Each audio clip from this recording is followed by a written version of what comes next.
ಯಾಕೆ ಅಲ್ಲಪ್ಪ, ನಮ್ಮ ಕಾಡು ಪ್ರಾಣಿಗಳನ್ನೀಗ ರಾತ್ರಿ ಸಂಚಾರ ಮಾಡಿ ಹಾಳು ಮಾಡಕ್ಕೆ ನೀವು ಹೋಗಿರೋದು ಏನ್ ಮಾಡ್ಬೇಕು ಅಂತಿದ್ದೀರಿ? ಎಲ್ಲ ನಾವು ತಪ್ಪಲಿರ್ತೀವಪ್ಪ. ರಾತ್ರಿನಾಗ ಕಾರು ಬಸ್ಸು ದೊಡ್ಡ ವೆಹಿಕಲ್ ತಗೊಂಡೋಗಿ ನಮ್ ಜಿಂಕೆ ನೌಲು ಆನೆ ಹುಲಿ ಸಿಂಹನಿಗ ಎಲ್ಲರೂ ತಿಂದು ಸಾಯಿಸ್ಬಿಟ್ಟು ಏನ್ ಮೋದಿ ಹೇಳೋದು ಸಫಾರಿ ಬರೋದು ಬಂಡೀಪುರಕ್ಕೆ, ಒಂದ್ ಕಡೆ ಮೋದಿ ಸಫಾರಿ ಬರೋದು, ಇನ್ನೊಂದ್ ಕಡೆ ವೈನಾಡ್ಲಿ MP ಬಂದು ಕರ್ನಾಟಕ ಸರ್ಕಾರ ಅವಕಾಶ ಕೊಡುವಂತೆ ಪತ್ರ ಬರೆಯೋದು. ಏನ್ ನಾಟಕ ಮಾಡ್ತೀರಿ ನೀವೆಲ್ಲ ಸೇರ್ಕೊಂಡು? ಏನ್ ನಾಟಕ ಮಾಡ್ತೀರೇನ್ರಿ ನೀವು? ಈ ನಾಟಕ ನಮ್ ತೊನ್ನಡೆಲ್ಲ ಉಳಿಬೇಕು. ಕಾಡು ಪ್ರಾಣಿ ಇದ್ರೆ ಕಾಡಿದ್ರೇನೆ, ಕಾಡಿಲ್ದರೆ ಅದು ಯಾವ್ದೋ ತಗೊಂಡ್ ಕುಡಿದ್ರಪ್ಪ ನೀವೆಲ್ಲ.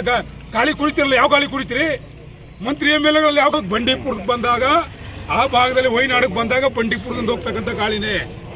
ಅಂತ ವಿವೇಕಿಗಳು ಈ ಸರ್ಕಾರಕ್ಕೆ ಪತ್ರ ಬರೆದುಬಿಟ್ಟು ರಾತ್ರಿ ಸಂಚಾರಕ್ಕೆ ಅವಕಾಶ ಕೊಡಿ. ಏನು ಇವ್ರ ಅಪ್ಪಂದ ಇದು ರಾತ್ರಿ ಸಂಚಾರಕ್ಕೆ ಅವಕಾಶ ಕೊಡಕ್ಕೆ? ಯಾರ್ರಿ? ಕಾನೂನು ಅಂದಮೇಲೆ ಸುಪ್ರೀಂ ಕೋರ್ಟ್ ಆದೇಶಗಳಿದ್ದಾವೆ. ಕಾಡು ಪ್ರಾಣಿ ಉಳಿಬೇಕು, ರೈತ ಉಳಿಬೇಕು. ಆ ಭಾಗದಲ್ಲಿ ನನ್ನ ಹೊಲಕ್ಕೆ ಏನಾದ್ರು ಒಂದು ಸಣ್ಣದು ಕಂಡ್ರಿ ಆ ಮುಳ್ಳಂದಿ ಬಂತು ಅಂತಂದ್ರೆ ಏನು ಹುಲಿ ಹಿಡಿಯೋರು ಬರ್ತಾರೆ ಜೀಪ್ ತಗೊಂಡು ನೀವೆಲ್ಲವ.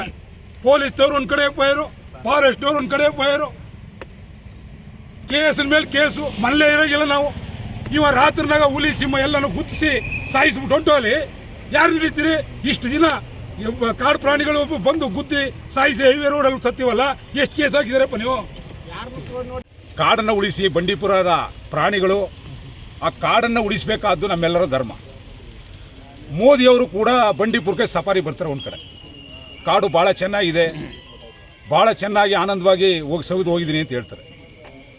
ಪ್ರಿಯಾಂಕಾ ವಾದ್ರಾ ಅವರು ಕೇರಳದಲ್ಲಿ ಲೋಕಸಭಾ ಸದಸ್ಯರಾದ ಮೇಲೆ ಅಲ್ಲಿಯ ಸ್ಥಳೀಯ ಒತ್ತಡಕ್ಕೆ ಮಣಿದು ರಾಜ್ಯ ಸರ್ಕಾರಕ್ಕೆ ಒಂದು ಪತ್ರವನ್ನು ಬರೀತಾರೆ.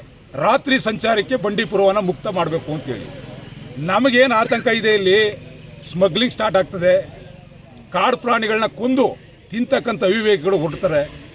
ರಾತ್ರಿ ಸಮಯದಲ್ಲಿ ಸಂಚಾರ ಆದರೆ ಆ ಭಾಗದಲ್ಲಿ ಇರ್ತಕ್ಕಂಥ ಪ್ರಾಣಿಗಳಿಗೆ ತೊಂದರೆ ಆಗ್ತದೆ.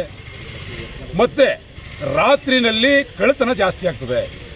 ಯಾಕೆ ಅವಿವೇಕಿಗಳಿಗೆ ಅರ್ಥವಾಗಲ್ವ? ಇವ್ರಿಗೆ ಅನ್ನ ತಿನ್ನಲ್ವ ಇವ್ರಿಗೆ ಕಾಡು ಪ್ರಾಣಿಗಳಿಗೆ ಒಂದು ಕಡೆ ಜೂ ಮಾಡ್ತಾರೆ, ಇನ್ನೊಂದು ಕಡೆ ಕಾಡು ಉಳಿಸಿ ಅಂತ ಗಿಡ ನೆಡಕ್ಕೆ ಹೋಗ್ತಾರೆ, ಇನ್ನೊಂದು ಕಡೆ ಪ್ರಾಣಿಗಳನ್ನ ಬೇರೆ ಬೇರೆ ರಾಷ್ಟ್ರಗಳಿಂದ ದತ್ತು ತಗೋತೀವಿ ಅಂತ ಹೇಳ್ತಾರೆ ಮಂತ್ರಿಗಳು MLAಗಳು. ಫೋಟೋ ತೆಗೆಸ್ಕೊಳಕ್ಕೆ ಇವರು. ಈ ಅವಿವೇಕಿಗಳಿಗೆ ನಾವು ಹೇಳೋದು ಒಂದನೇ, ನಿಮಗೆ ಮತದಾನದಲ್ಲಿ ಗೆದ್ದು ಮತ ಏರಿದ್ರೆ ಇಂಥ ಅವಿವೇಕಿ ಹೇಳಿಕೆಗಳನ್ನ ಕೊಡ್ತಕ್ಕಂಥದ್ದನ್ನು ಮೊದಲು ವಿರೋಧ ಪಕ್ಷದವರಾಗಲಿ ಆಡಳಿತ ಪಕ್ಷದವರಾಗಲಿ ಮೊದಲು ಯೋಚನೆ ಮಾಡಿ ಹೇಳಿಕೆಗಳನ್ನ ಕೊಡಿ. ಯಾಕೆ ಹೇಳ್ತೀವಿ ಅಂದರೆ, ಸೇವ್ ಬಂಡೀಪುರ ಅಲ್ಲ ಇದು, ಬಂಡೀಪುರ ಕಾಡನ್ನು ಉಳಿಸಿ ಅಂತಕ್ಕಂಥದ್ದು ಭಾರತದ ನಾಗರಿಕನ ಪ್ರತಿಯೊಬ್ಬನ ಹಂಬಲ ಇದು. ಯಾಕೆ ಅಂತ ಹೇಳಿದ್ರೆ, ಇವತ್ತು ಹುಲಿಗಳ ನಾಡು ಚಾಮರಾಜನಗರ ಜಿಲ್ಲೆಯಲ್ಲಿ ಹುಲಿಗಳ ಗಣತಿ ಮಾಡಿಸ್ತೀರಿ ಹಣ ಕೊಟ್ಟು. ಕಾಡಿನಲ್ಲಿ ರಾತ್ರಿ ಸಂಚಾರ ಮಾಡದೆ, ಆಗ ರಾತ್ರಿ ಸಂಚಾರ ಮಾಡದೆ ಆಗಿರ್ತಕ್ಕಂಥ ನಷ್ಟ ಎಷ್ಟಿದೆ ಇವತ್ತು? ಏನಾದ್ರು ಲೆಕ್ಕ ಹಾಕಿದ್ದಾರೆ ಅಧಿಕಾರಿಗಳು? ಎಷ್ಟು ಕೋಟಿ ನಷ್ಟ ಆಗಿದೆ ರಾತ್ರಿ ಸಂಚಾರ ಮಾಡ್ದೇನೆ? ರಾತ್ರಿ ಸಂಚಾರ ಮಾಡೋದು ಕಳ್ಳತನ, ಕಳ್ಳದಾರಿಗಳಲ್ಲಿ ಹೋಗಕ್ಕೆ ಇವರು ಯಾವುದೇ ಒತ್ತಡಕ್ಕೆ ಮಣಿದೇನೆ ಮಾಡಬೇಕು ಅಂತೇಳಿ ಒತ್ತಾಯ ಮಾಡ್ತೇವೆ. ಏನಾದರೂ ನೀವು ರಾತ್ರಿ ಸಂಚಾರಕ್ಕೆ ಅವಕಾಶ ಕೊಟ್ಟರೆ ರಾಜ್ಯ ಸರ್ಕಾರ, ಮಾನ್ಯ ಅರಣ್ಯ ಸಚಿವರೇ, ಮಿಸ್ಟರ್ ಅರಣ್ಯ ಸಚಿವರು ಈಶ್ವರ್ ಖಂಡ್ರೆ ಅವರೇ, ನಿಮಗೆ ನಿಜವಾಗಿ ಅರ್ಥವಾಗಿದ್ರೆ ನೀವು ನಿಜವಾಗಲೂ ಅರಣ್ಯ ಸಚಿವರಾಗಿ ಈ ರಾಜ್ಯದ ಜನರ ಸಂಬಳದ ಏನಾದ್ರು ತಗೋತಾ ಇದ್ರೆ ಈ ಭಾಗದ ಬಂಡೀಪುರದ ಕಾಡನ್ನು ಉಳಿಸ್ತಕ್ಕಂಥ ಕೆಲಸ ಆಗಬೇಕು. ಆ ರಸ್ತೆಯನ್ನು ರಾತ್ರಿ ಸಂಚಾರಕ್ಕೆ ನಿಮ್ಮ ಅಧಿಕಾರ ಹೋದ್ರೂ ಚಿಂತೆ ಇಲ್ಲ. ಸಿದ್ದರಾಮಯ್ಯನವರೇ, DK ಶಿವಕುಮಾರ್ ಅವರೇ, ನಿಮ್ಮ ಸಂಬಂಧ ಬಾಂಧವ್ಯ ಇದ್ದರೆ ನೀವು ಒಳಗಡೆ ಇಟ್ಕೊಳ್ರಿ. ನೀವು ಪಕ್ಷದ ಗುಲಾಮರಾಗಿ ಕೆಲಸ ಮಾಡಬೇಕಾದ್ರೆ ಗುಲಾಮರಾಗಿ ಕೆಲಸ ಮಾಡಿ. ಈ ರಾಜ್ಯದ, ಈ ರಾಷ್ಟ್ರದ ಸಂಪತ್ತಾದಂಥ ಬಂಡೀಪುರ ಏನಾದರೂ ರಾತ್ರಿ ಸಂಚಾರ ಮುಕ್ತ ಕೊಟ್ಟು ಹಾಳು ಮಾಡಲಿಕ್ಕೆ ಹೊರಟ್ರೆ ನಿಮ್ಮನ್ನೀಗ ರೈತ ವರ್ಗ ಹಾಳು ಮಾಡಲಿಕ್ಕೆ ನಾವು ಸಿದ್ಧವಿದ್ದೀವಿ.